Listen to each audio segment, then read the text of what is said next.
The Wonderful Wizard of Oz by L. Frank Baum. Chapter 16. The Magic Art of the Great Humbug. Next morning, the Scarecrow said to his friends, "Congratulate me. I am going to Oz to get my brains at last. When I return, I shall be as other men are." "I have always liked you as you were," said Dorothy simply.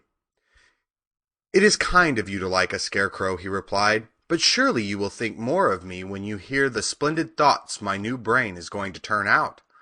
Then he said goodbye to them all in a cheerful voice, and went to the throne room, where he rapped upon the door.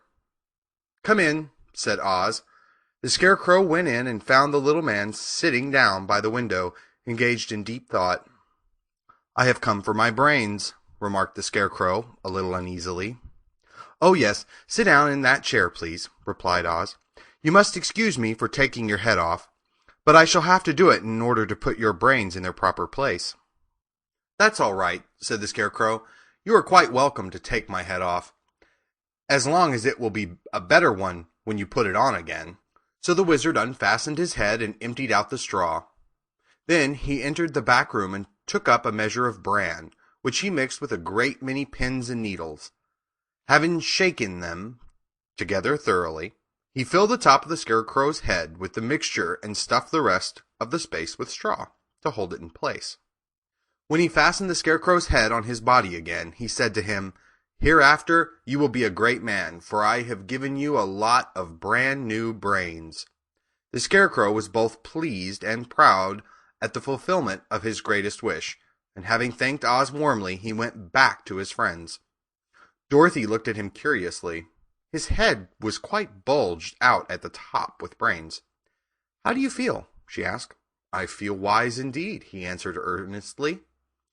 "When I get used to my brains, I shall know everything." "Why are those needles and pins sticking out of your head?" asked the Tin Woodman. "That is proof that he is sharp," remarked the Lion.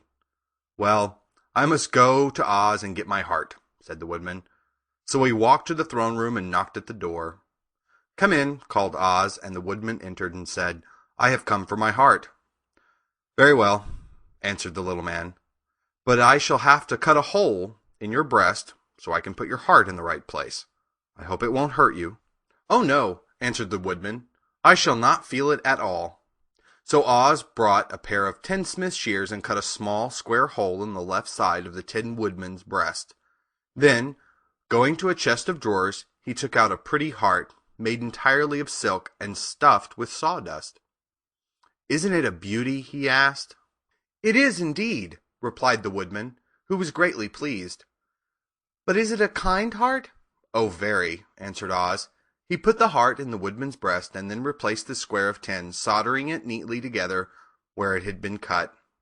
"There," he said. "Now you have a heart that any man might be proud of. I am sorry that I had to put a patch on your breast, but it really couldn't be helped." "Never mind the patch," exclaimed the happy Woodman. "I am very grateful to you, and shall never forget your kindness." "Don't speak of it," replied Oz. Then the Tin Woodman went back to his friends, who wished him every joy on account of his good fortune. The Lion now walked to the throne room and knocked at the door. "Come in," said Oz. "I have come for my courage," announced the Lion, entering the room. "Very well," answered the little man. "I will get it for you."